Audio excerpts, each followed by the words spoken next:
성동격서 안에 세상을 열리는 핵심이 성동격서란 동쪽에서 소리를 내고 서쪽에서 적을 친다는 뜻이다. 영리한 기만 전술에 당하지 말고 내게 이익이 되게 활용하라. 한나라의 왕과 청나라의 항우가 싸우던 중에 위나라의 왕표가 항우에게 항복하는 일이 일어난다. 절제 항우와 표에게 협정을 당하는 처지에 놓인 유방은 곤경에서 벗어나기 위해서 한신을 보내서 위나라를 징벌하도록 했다. 그러자 위나라의 표는 백제익을 대상으로 삼고 황허강의 동쪽 포판이라는 곳에 진을 치고 한나라 군대가 강을 넘지 못하도록 막았다. 이에 대해서는 사모천이 쓴 책에 잘 나오고 있다. 사실 포판은 강가의 전형적인 지형을 만들고 만든 견고한 요새였다. 한신은 포판을 공격하는 것은 불가능하다고 판단한 후에 묘안을 짜냈다. 사병들에게는 낮에는 함성을 지르고 훈련하게, 또 밤에는 불을 밝혀서 조만간 적을 공격할 것처럼 보이게 했다. 그러자 한나라 진영의 덩태를 살린 백제는 한신이 무리하게 포판을 공격하려는 줄 알고 어림없는 작전이라고 코웃음을 쳤다. 한편 한신은 비밀리에 군대를 우회시켜 강의 하류쪽에 있는 하양으로 보냈다. 뗏목으로 강을 건넌 한나라 군대는 재빠르게 진군했고 허를 찔린 위표는 손 한번 써보지 못하고 잡혀버렸다. 성동격서는 잘못 해석하면 약자가 강자에게 쓰는 전술로 오해할 수 있다. 하지만 이는 상황이 불리할 때만 사용하는 전술이 아니다. 내가 원하는 목표를 이루고자 할 때 철저히 준비한 기만 전술을 통해 상대를 속이고 내가 하는 원하는 곳을 차지하는 전략이다. 이 고사성의 숨은 함의는 지금의 우리 일상에서도 통하는 메시지다. 세계 주식, 부동산, 채권 등 재테크에서 성동격서와 관련한 일이 많이 발생한다. 최근에 유튜브와 인터넷 그리고 각종 기사를 통해서 재테크 정보들이 쏟아지고 있다. 그중에는 무책임한 주장과 잘못된 정보들도 상당하다. 성동격서가 너무 많아서 수많은 사람들이 피해를 보고 있는 상황이다. 정보 홍수와 가짜 속에서, 뉴스 속에서 진실을 판별하는 안목은 아이들부터 연로한 이들까지 손에 금부지를 하나씩 들고 서 있던 풍경이 영상 속에서 자료화면으로 심심찮게 나온다. 국가의 보도를 막겠다며 국민들이 자발적으로 시작한 1997년 금모으기 운동이 당시의 상황을 담은 영화 국가 보도의 날을 보면 가슴 아픈 대한민국의 민낯을 만나게 된다.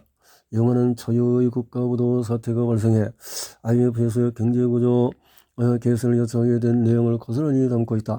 그 후에 1998년 5월에 국내 주식시장은 완전히 개방시대를 맞이했다. 97년 12월 20일 투자 한도가 26%에서 50%로 대폭 상향 조정이 되었고, 외국인 투자 한도가 1998년 5월 투자 한도가 완전히 폐지되었다. 투자 한도가 그 결과 어떤 일이 벌어졌을까? 외국인 시가 보유 총액은 1997년 말 10조 7천억 원에서 1998년 말에는 25조 9천 원으로 증가한 데 이어 1999년 말에는 85조 원으로 급증했다. 이후 시간이 흘러서 2010년에는 386조 원으로 증가했고 2019년에는 593조 원이 되었다. 외국인이 투자해서 우리 돈을 모두 빼앗아갔다는 이야기를 하려는 게 아니다. 요약은 정보가 모두에게 제대로 전달되지 못했음을 말하는 것이다.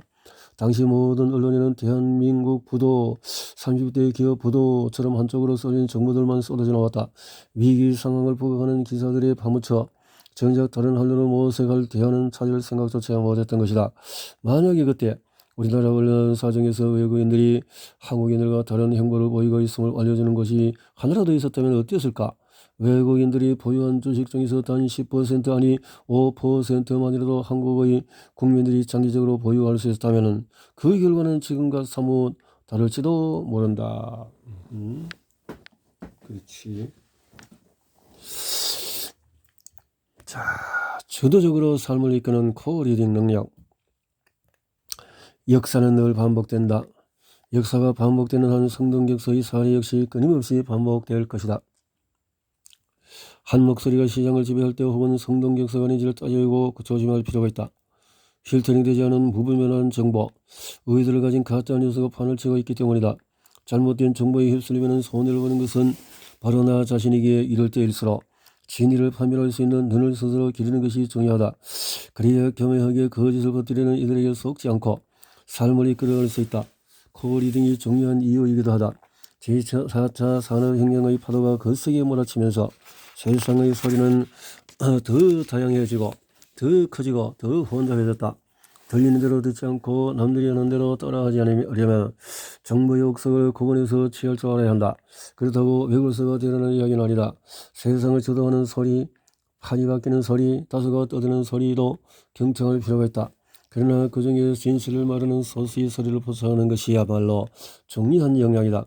세상 돌아가는 흐름을 일 때 그 안에서 보석 같은 핵심을 포착해내야 한다는 말이다. 그런데 성동격서는 외부에만 있는 것이 아니라 그 마음속에도 있다. 간혹 스스로 자신을 속이거나 진실을 회피하는 일도 일어난다. 뻔히 알면서도 엉뚱한 선택을 하기도 한다. 이런 이유로 자신의 내면에 귀를 기울이고 진실된 목소리를 찾는 것도 외부 세상에서 진실을 찾는 것만큼이나 중요하다.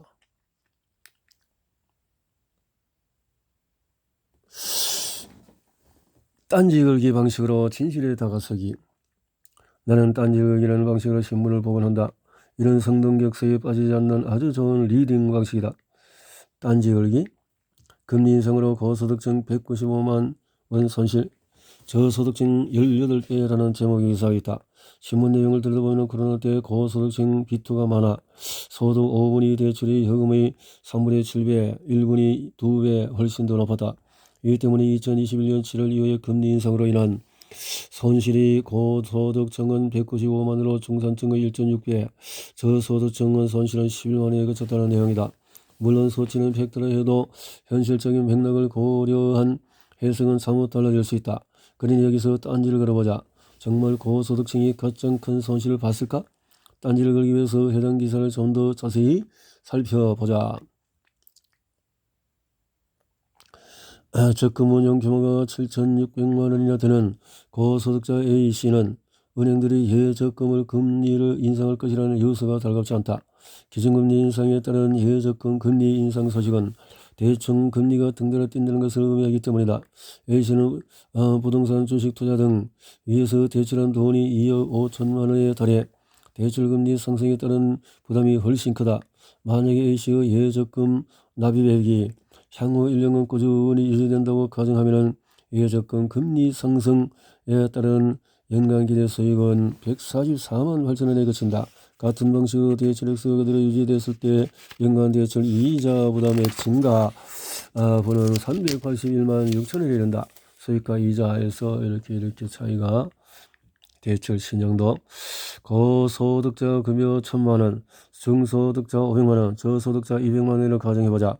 고소득자 급여 1천만 원을 기준해서 1천만 원에서 195만 6천을 빼면 804만 원, 소득 대비해서 19% 해당하는 액수, 중소득자는 500에서 121만 원 6천을 빼면 역시 소득 대비 24%, 저소득자는 200만 원에서 10만 7천을 빼면 149, 소득 대비 5.3%, 소득에 따라서 조건은 달라지지만 중소득자가 가장 높은 24%, 고소득자는 19.56%, 저소득자는 5.73%. 수치 보면은 신문기사대로 저소득자가 손실 비율이 가장 적을 수가 있다.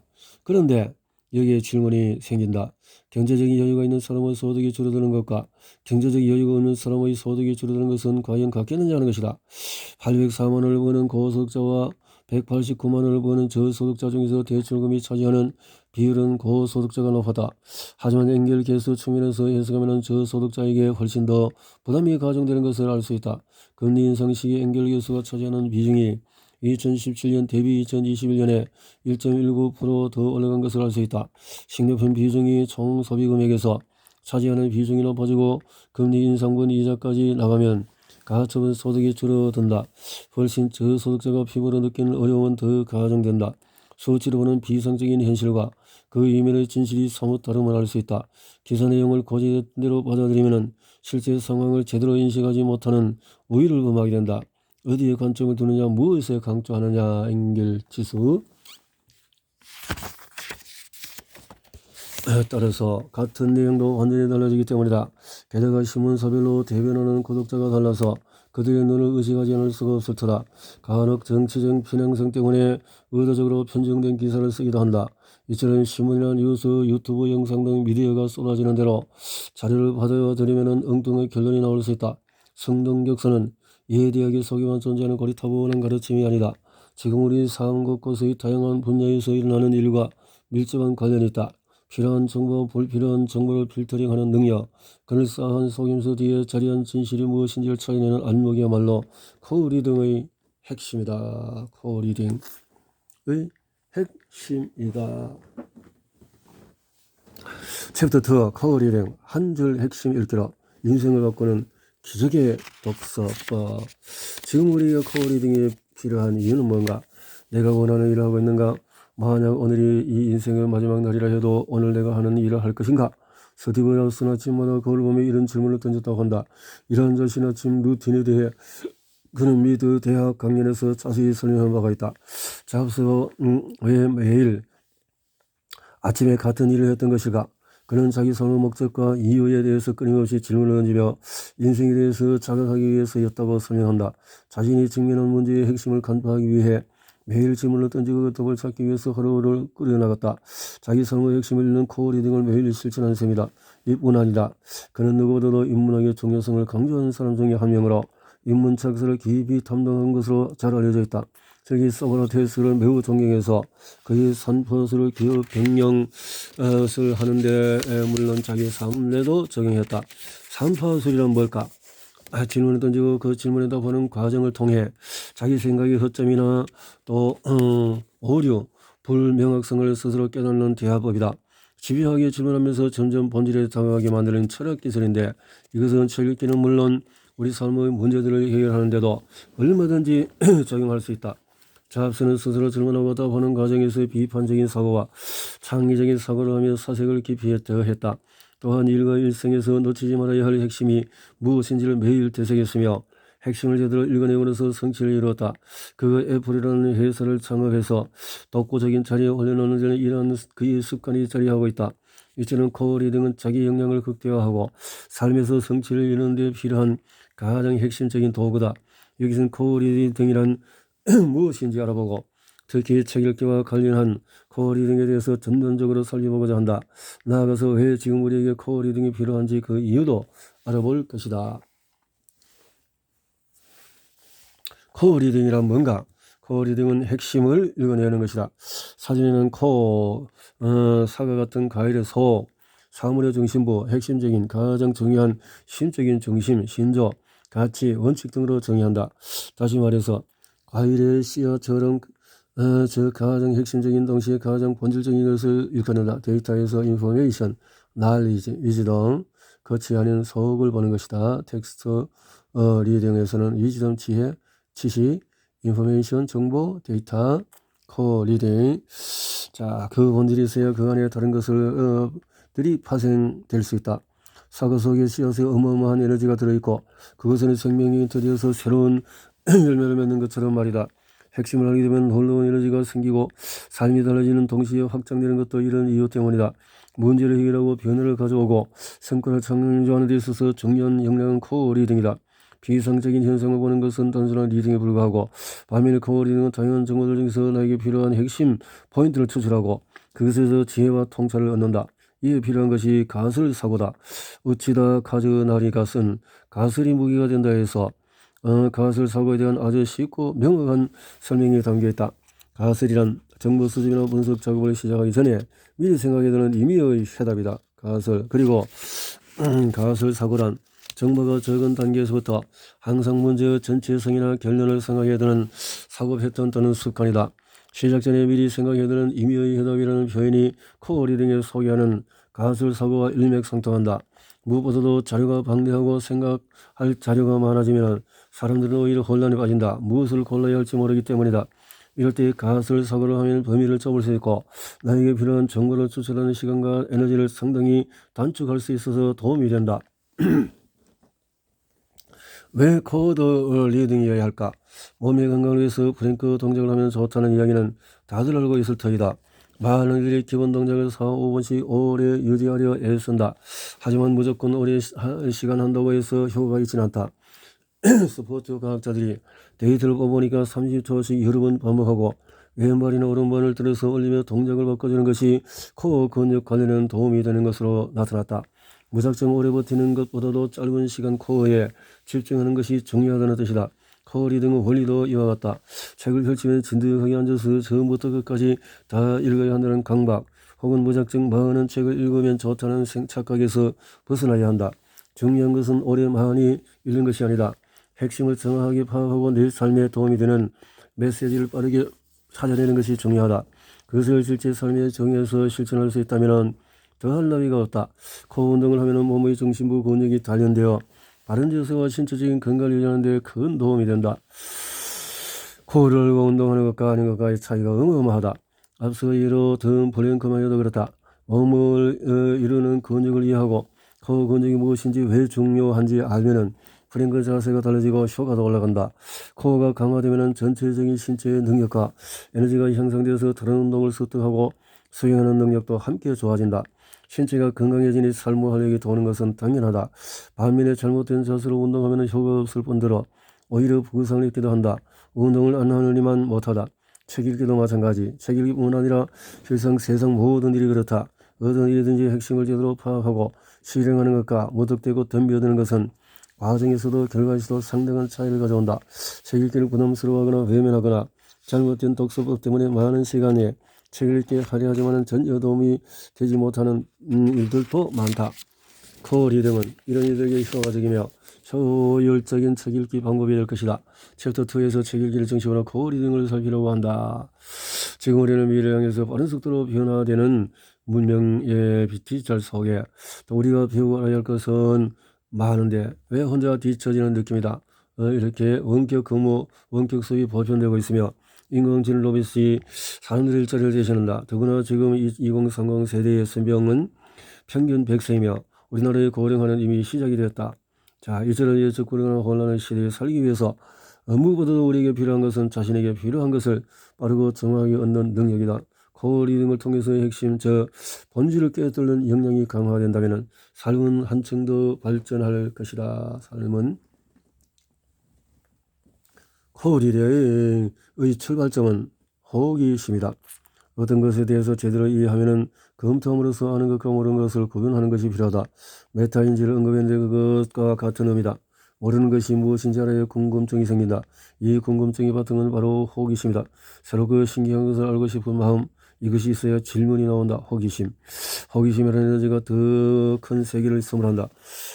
프리처크상을 아다다오에는 산업자본의 지원을 많이 받는 세계적인 건축가, 그의 명성을 보자면은 유명한 건축객을 나와 엘리트 코스를 받으며 세계적인 건축가가 되었으라 짐작이 된다. 하지만 그의 이력은 매우 남다르다. 원래 복싱 선수였고 복싱에 재능이 없음을 깨닫고 막노동을 하던 어느 날 현대 건축의 아버지라고 불리는 르코르 비지에의 작품을 책으로 접한다. 그리고 새로운 꿈을 꾸게 된다. 건축이라는 낯선 세계가 그의 호기심을 자극하고 열정을 일깨운 것이다. 안도 다다오는 무작정 열차를 타고 르코르 비지에를 찾아가지만 그는 이미 죽은 뒤였다. 그러나 르코르 비지에가 남긴 건축물 노트르담 디오, 즉 롱상 성당을 보고 다다오는 또다시 새로운 깨달음을 얻는다. 빛을 이용하는 것만으로 건축이 될 수 있다는 사실을 말이다. 이후에 안도 다다오는 유럽 전역을 돌며 건축 여행을 하고 독학으로 건축에 대한 지식과 철학을 쌓아나간다. 그런 과정 속에서 물, 돌, 나무, 빛, 하늘, 바람 등 자연과 건축이 함께 호흡하는 안도 다다오만의 건축 미학이 만들어진다. 건축에 대한 기초적인 지식조차 없던 그가 이처럼 놀랍고도 남다른 미학과 예술적인 관점을 가질 수 있었던 이유는 뭘까? 아마도 다른 이들이 건축가가 되기 위해서 바른 정형적인 루트를 밟지 않았기 때문일 터다. 그런 이유로 남들처럼이 아니라 남들과 다른 자신만의 건축 세계를 펼칠 수가 있었다. 정답이 아닌 질문을 통해서 새로운 관점을 갖다. 끊임없는 질문과 토론으로 이어진 유대인들의 하브루타 학습법은 단단한 사유와 창의력의 근간으로 유명하다. 그래서 예술과학 세계 리더는 일문 중에서 유대인이 무려 22%를 차지한다. 학교 수업을 마치면 대부분의 어머니는 이렇게 묻는다. 오늘 학교에서 무엇을 배웠니? 하지만 내 어머니는 다른 것을 물었다. 우리 오늘은 선생님께서 어떤 질문을 했니? 바로 이것이 나를 과학자로 만들었다. 유대인 노벨문학상 수상자인 이시도라비의 말이다. 수동적인 지식이 수특이 아니라 능동적인 지식 탐구가 얼마나 중요한지가 선명하게 드러난 대목이다. 미국 뉴욕에 자리한 세인트 존스 대학은 4년 동안의 인문, 고정, 백관을 읽게 하는 등 독특한 교육법으로 잘 알려진 것이다. 그 중에서도 유클리드의 기하학 원론을 강의할 때는 그 시작이 남다르다. 이 수업은 대개 다음과 같은 질문으로 시작된다고 한다. 유클리드의 정의 3번 선의 양 끝은 점이다. 이에 동의하는가? 아마 책에 나온 내용이니 당연히 맞겠지 하고 그걸 생각할 것이다. 근데 세인트 존에서는 당연하다고 얘기해지는데 의문을 제기함으로써 전혀 다른 관점을 갖도록 유도한다. 정답을 찾는 게 목적인 교육법이 아니라 질문을 통해서 스스로 진리에 다가서게 하게는 교육법이다. 2013년 당신의 20대 청년이었던 라펠 릴리샤예프와 야크 골라가코프프라는 회사를 창업한 계획이 역시 질문에서 시작되었다. 필라델피아에 있는 드렉셀 대학에 다니는 두 친구는 물담배를 피우고 놀거나 편의점을 들락거리며 밤을 새던 평범한 학생이었다. 그러나 그들의 코리딩 능력만은 평범하지 않았다. 평상시처럼 친구들과 어울려서 놀던 라파엘과 야크는 문득 이런 궁금증이 들었다고 한다. 왜 편의점은 배달 서비스를 하지 않는 거지? 30분 이내에 물건을 배달해주는 편의점이 있다면 우리 같은 사람들에겐 정말 매력적일 텐데 말이야. 이렇게 평범한 일생을 깨내는 호기심과 질문에서 시작된 그들의 아이디어는 예상외의 성과를 거두었다. 2013년도에 둘이 시작한 이 회사는 2019년에 2억 5천만 달러가 넘는 매출을 이루었으며 같은 해에 소프트뱅크로부터 7억 5천만 달러를 투자받았다. 2022년에는 디즈니의 전 CEO 밥 아이거가 버브에 투자하면서 고문으로 합류했다. 이처럼 작은 호기심, 거기서 비롯된 질문은 또 평범하게 흘러가는 일상의 파문을 일으킨다. 이전과는 다른 관점으로 세상을 보게 하고 이전과는 다른 방식으로 세상을 살아가게 한다. 세상을 살아가게 한다. 그래서